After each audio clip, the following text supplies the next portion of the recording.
जय सच्चिदानंद मित्रों। आज एक दो मित्र ने मेरे बारे में जानना चाहा है, तो उनको मैं 2-4-5 मिनट के अंदर अपने मोटे मोटे पॉइंट बताऊंगा। मेरा जन्म 1969 में एक किराए के कमरे में हुआ। 10-15 रुपये उस टाइम कमरे का किराया होता होगा, 8 रुपये 10 रुपये। मैं अपने माता पिता के साथ यहाँ पर रहता हूँ। 4 मेरी छोटी बहनें हैं, पत्नी है, बच्चे हैं। बहनें और हम सब भाई सब मैं अकेला भाई हूँ। 4 बहनें, सब शादीशुदा हैं, सब अपने घर परिवार में हैं, सुखी हैं। मैं अपने माता पिता के साथ यहाँ पर विराजता हूँ दिल्ली में। मेरा जीवन बड़ा संघर्षपूर्ण रहा। मेरे फादर साहब की तबीयत ख़राब रहने लगी थी। छोटी सी हमारी दुकान होती थी घर के नीचे ही। ये जब मेरा जन्म हुआ तब तो किराए के मकान में थे, लेकिन जब तक मैं 13-14 साल का हुआ तब तक एक छोटा सा घर हमारा बन गया था। उसमें नीचे दुकान थी, जमुना पार दिल्ली के अंदर ही, और ऊपर घर था। पहले तो पीछे एक कमरा था सिर्फ, फिर ऊपर बना लिया था 1985-86 में। तो 1981 में मुझे पिताजी की बीमारी की वजह से स्कूल छोड़ना पड़ा, क्योंकि वो दुकान पे 20-30-50 रुपये रोज़ के उस टाइम में कमाते थे, तो गुजारा चलता था। 2 बहनें थी उस टाइम, 2 बहनें बाद में हुई हैं 85-87 में। तो पापा उस टाइम तकलीफ़ में थे। बल्कि आज वो 80 साल की उम्र में स्वस्थ हैं, लेकिन उस समय ऐसा ही कुछ विधि का विधान होगा कोई, तो वो बीमार रहते थे। तो मैं स्कूल जाता था, सरकारी स्कूल में पढ़ता था, कोई ज़्यादा वो था नहीं। तो मैं दुकान पे थोड़ी देर बैठने लगा 1981, मतलब 12-13 साल की उम्र में। फिर मैंने 1981 जुलाई में स्कूल छोड़ दिया। पहले भी मैं एब्सेंट रहता था काफ़ी, कोई ज़्यादा खर्चा वर्चे के लिए सिस्टम था नहीं। तो धीरे धीरे खैर जब मैं दुकान पे बैठने लगा तो थोड़ा सा काम, 5 रुपये के लिए मैं सदर बाज़ार से 60-70 किलो वज़न साइकिल पे ले आता था, पुराने पुल से होते हुए। 5 रुपये रिक्शा वाला लेता था, तो बचाने के लालच में ऐसा ही समय था सब। लेकिन परमात्मा ने साथ दिया, मैंने मेहनत करी। 1985 में हमने थोड़ा सा वहाँ पे कपड़े का काम कर लिया। 1992 में मेरी शादी हुई। जब तक एक बहन की शादी हो चुकी थी मेरे से छोटी की, फिर 1995 में दूसरी बहन की शादी हुई। उतार चढ़ाव जीवन में आते रहे। कई बार मैंने 2-3 हज़ार रुपये के लिए अपनी माँ की चूड़ियाँ भी गिरवी रखी। पहली शादी मेरी 1992 में हुई, उनसे 2 बच्चे हुए मेरे।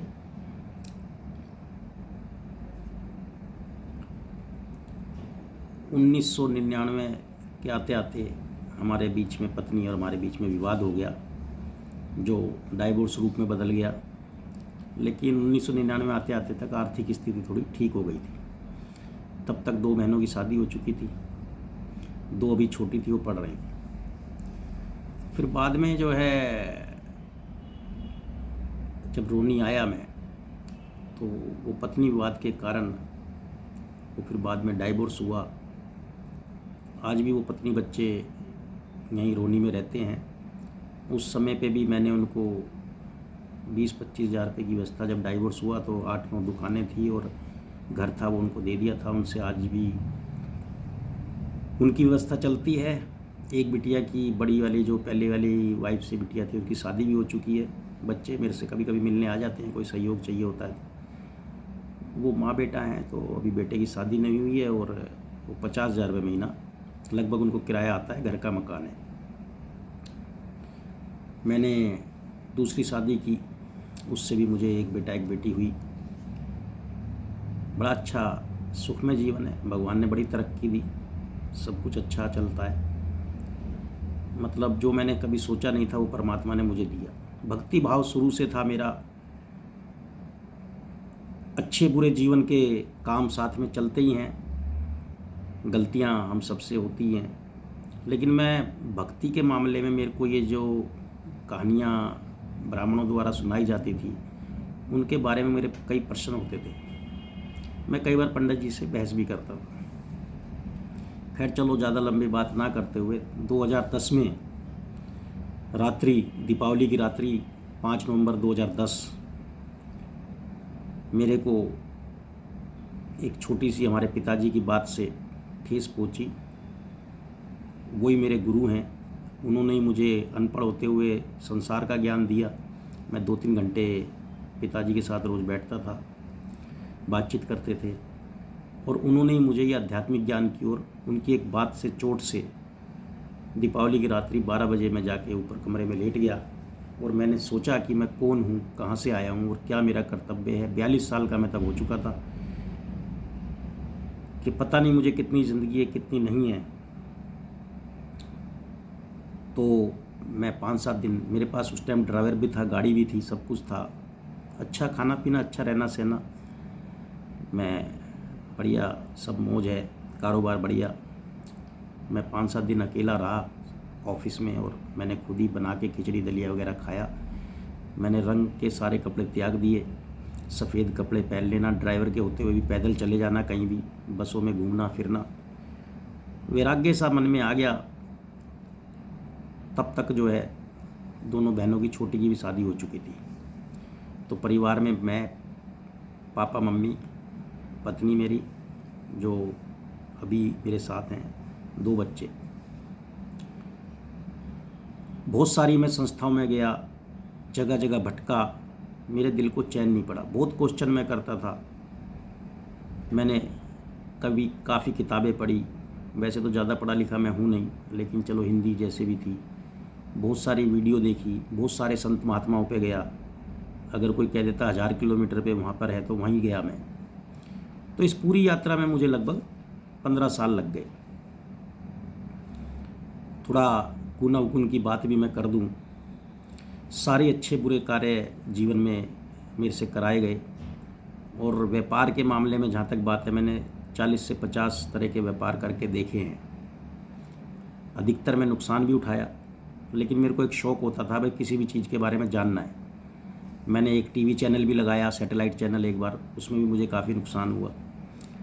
अभी मैं प्रॉपर्टी की लाइन से जुड़ा हुआ व्यक्ति, सब संपन्नता है, कोई दुख नहीं है। अगर कोई मुझसे पूछे तो क्या दुख है, तो मैं कहता हूँ कि मेरे को सभी सुख ही सुख हैं परमात्मा के दिए हुए। 2010 के बाद मैं थोड़ा अध्यात्म की तरफ मुड़ा, तो मुझे मेरी यात्रा पूरी करने में 15 साल लग गए। जहाँ तक खान पान की, रहन सहन की बात है, मैं सभी तरह के रंग के कपड़े भी पहनता हूँ, फिल्म भी देखता हूँ, विदेश यात्राएं भी की मैंने बहुत सारी, देश में भी बहुत घूमा, लंदन, स्विट्ज़रलैंड, पेरिस, सब जगह मैं घूमा। गाड़ी भी मैंने एक से एक रखी, घर भी बड़ा सुंदर मिला परमात्मा दया से। दिल्ली जयपुर रोड पे हमारी कंपनी का एक सतयुग के नाम से शिवलिंग है, वहाँ पर 63 फुट के हाइट की शिवलिंग, वो भी दिल्ली जयपुर रोड पे है।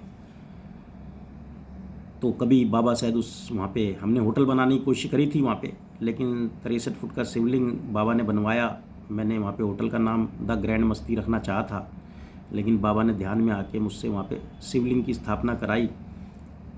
तब तक मुझे इतनी जानकारी नहीं थी। 1-2 बार मैंने वो होटल किराए पे देने की कोशिश करी, 1-2 बार चलाने की कोशिश करी खुद, लेकिन कामयाबी नहीं मिली।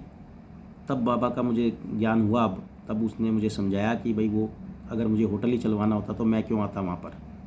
कभी आप दिल्ली जयपुर रोड पे जाओ तो देखना, शाहपुरा पावटा के बीच में शिवलिंग दिख जाएगा आपको। सतयुग नाम रखा है उसका भी, सतयुग।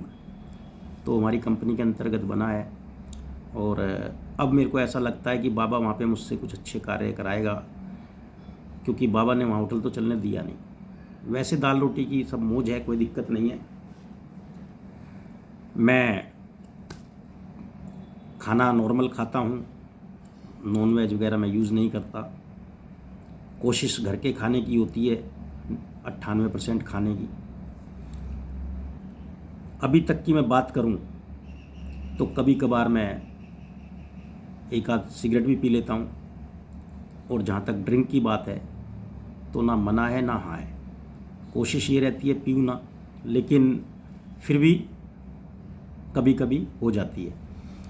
लेकिन इससे कोई आपका नफ़ा नुकसान होने वाला नहीं है। मैं ड्रिंक करता हूँ या सिगरेट पीता हूँ, ये इसलिए सब बता रहा हूँ मैं आपको कि मैं सत्य का पुजारी हूँ, बाबा शिव का भगत हूँ। बाबा शिव मुझे स्वयं आके ज्ञान देते हैं। जो गलत चीज़ होती है बाबा मुझे बता देते हैं। ना तो आपको बादाम खाने से ज्ञान होगा, ना आपको ऐसा है कि आप अगर कोई सिगरेट और शराब का सेवन करते हैं तो आपको ज्ञान नहीं होगा। हाँ, इतना ज़रूर है, सेहत के लिए नुकसान होता है उन चीज़ों से। गीता में कहीं नहीं लिखा कि तू बादाम खा या ये मत खा, ठीक है। और बाबा भी मुझे यही कहते हैं, मेरे से बातें करते हैं, और आप भी मेरे वीडियो देखते ही हैं। मैं सिर्फ एक ही चीज़ के पक्ष में हूँ कि जो चीज़ है मैं स्वीकार लूँ, जो चीज़ मैं करता हूँ वो आपके सामने स्वीकार लूँ। मेरी एक ही है, मुझे किसी से कुछ नहीं लेना, कोई पैसा धेली, सब बाबा का दिया हुआ मौज है। अपनी धुन में रहता हूँ और बाबा बाबा कहता हूँ। जो बाबा मुझे सिखाता है वो मैं आपको बताता हूँ। किसी को अच्छा लगे तो ले लो अच्छी चीज़ें उसमें से, ना लगे तो मेरे पास रहने दो। आपने देखा होगा मैं इतने वीडियो बनाता हूँ, कभी मैं सब्सक्राइब करने को नहीं कहता, कभी शेयर करने को नहीं कहता, कभी लाइक करने को नहीं कहता। क्यों कहूँ मैं ये चीज़ें क्यों कहूँ? मुझे इसको चाहिए ही नहीं। मैं तो अपने अनुभव आपसे शेयर कर रहा हूँ, बाबा का ज्ञान शेयर कर रहा हूँ। मुझे कोई डर भय नहीं है सच कहने से। डरेगा वो, आपने देखे होंगे बहुत से बाबा स्वामी पीछे पकड़े भी गए, हर तरह के जो है। पहली बात तो मैं बाबा स्वामी नहीं हूँ, मैं गृहस्थ हूँ और नॉर्मल जीवन जीता हूँ। थोड़ा बस बाबा का प्रेमी हूँ, बाबा से प्रेम करता हूँ, चाहता हूँ कि आप लोग भी प्रेम करें और बाबा का स्वस्थ जीवन आप भी जिए, अच्छा जीवन जिए। बाबा से प्रेम करने का मतलब है कि आपकी सारी टेंशन बाबा की। जैसा बाबा ने मुझे जितना सुख दिया है आप लोगों को भी मिले। लेकिन मैं कभी ये नहीं चाहता कि किसी मोड़ पे आप मुझे देख लें और मैं वहाँ पर मान लो सपोज़ करो किसी दोस्त के साथ सिगरेट पी रहा हूँ और आपको, मतलब मैं चाहता हूँ कि मेरी एक एक बात आपको पता हो, और कोई क्वेश्चन हुआ करे तो आप डाल दिया करो, मैं उसका जवाब दूंगा। कोई भी क्वेश्चन हो किसी तरह का भी। वैसे तो नॉर्मली मैंने आपको मोटी मोटी लाइफ बताई दी अपनी, हर छोटी मोटी लाइफ लिखूंगा तो हज़ारों रामायण लिखनी पड़ जाएगी। तो मोटा मोटा जीवन मैंने आपको बता दिया भैया। मैं नॉर्मल इंसान हूँ, कोई बाबा स्वामी नहीं हूँ, कोई गुरु नहीं हूँ, ठीक है। मैं अपनी लाइफ की अनुभव और मैंने जो सीखा, फिल्मी गीतों से मैं ज्ञान देता हूँ, आपको पता ही है ना। आप भी सीखो, जीवन को सुख में बनाओ। बाबा ने इतना सुंदर बनाया है जीवन, लेकिन कई लोग कष्ट में हैं। जरूरी नहीं कि गरीबी ही कष्ट झेलती है, अमीर उससे ज़्यादा झेलते हैं। तो मैंने गरीबी भी झेली है और मैंने अमीरी भी झेली है। तो दोनों को मैं जान के कह रहा हूँ कि जीवन बड़ा सुंदर है, लेकिन जब सुंदर है जब परम पिता परमात्मा को जान लोगे, उससे पहले दुखों का अंबार है बस। तो मेरी ख्याल से इतना काफ़ी है। बाकी और कोई जानकारी चाहिए तो आप मेरे को कमेंट कर देना। आपका भाई, आपका प्रेमी, आपका मित्र, मैं तो सदा आपके साथ सत्य के साथ खड़ा हूँ। मुझे कबीरा खड़ा बाजार में, मांगे सबकी खैर, ना काहू से दोस्ती ना काहू से बैर। जय सच्चिदानंद।